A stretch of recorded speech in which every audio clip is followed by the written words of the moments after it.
Have you ever had a dream so colossal, it felt like reaching for the stars? What do you do when the people around you don't believe in you? Or worse, try to drag you down out of envy? Hey there, I'm Wyan, and my story unfolds about 1,400 years ago in the Chinese Empire.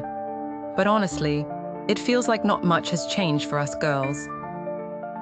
The year I was born, a total solar eclipse darkened the sky, a sign of monumental changes. Little did anyone know that sweet little Wu would be the one to make history. Life was pretty sweet.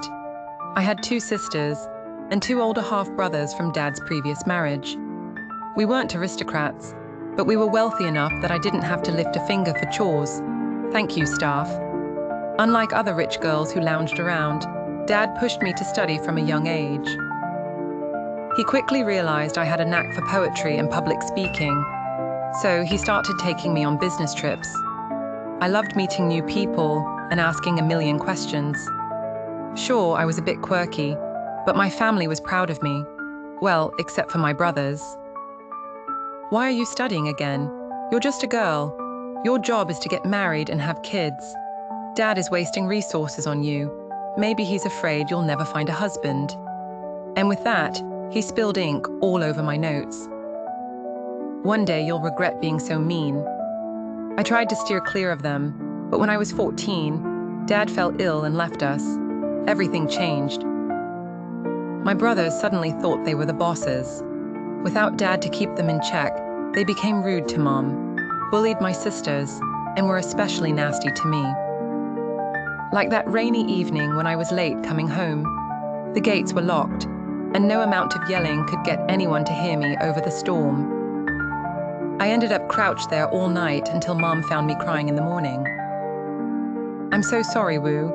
They told me you were back and sleeping. I should have checked. That little adventure gave me a cold that kept me in bed for a week. Without Dad, I felt powerless.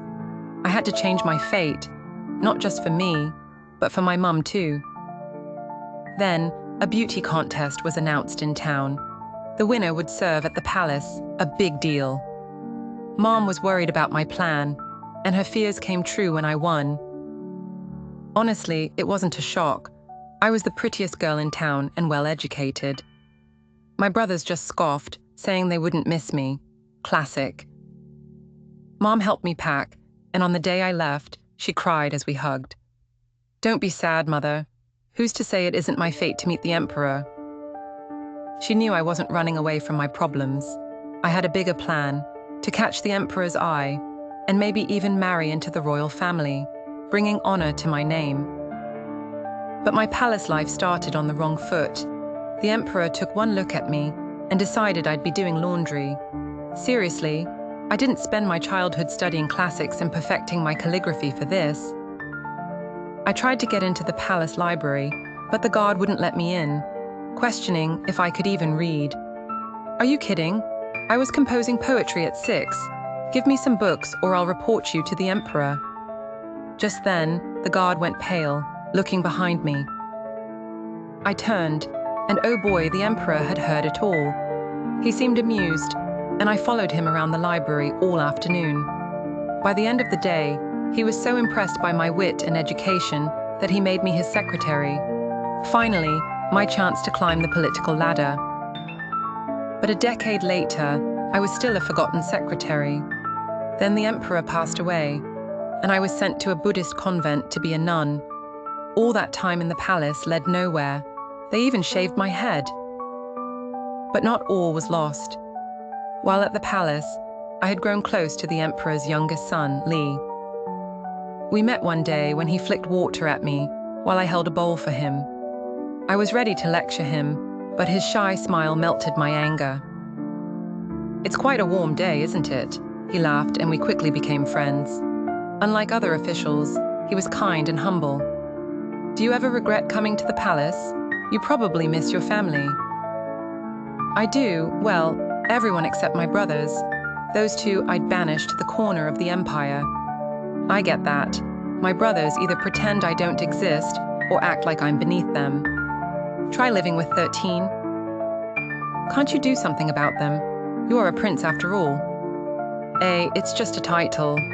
You'll learn that having a title doesn't mean having power. I understood. Li, being the youngest, had zero chances of succeeding his father.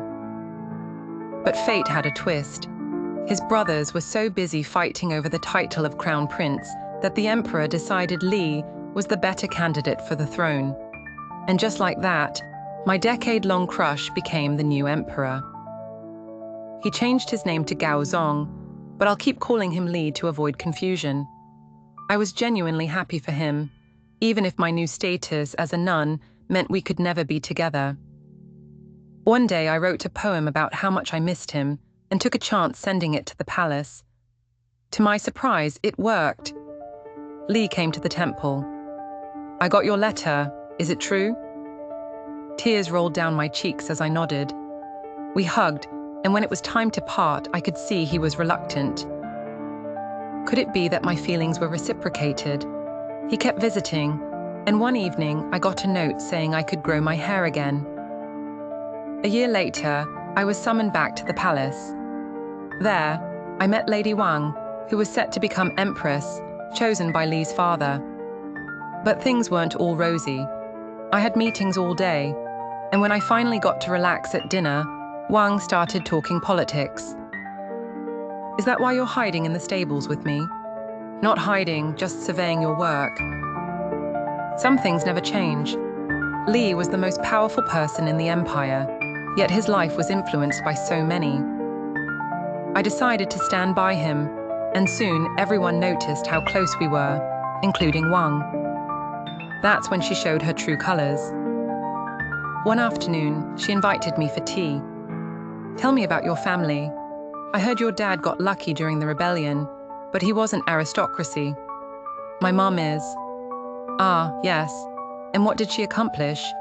"Only had daughters, and is not well liked by her stepsons." "How disgraceful. What's your point, Lady Wang?"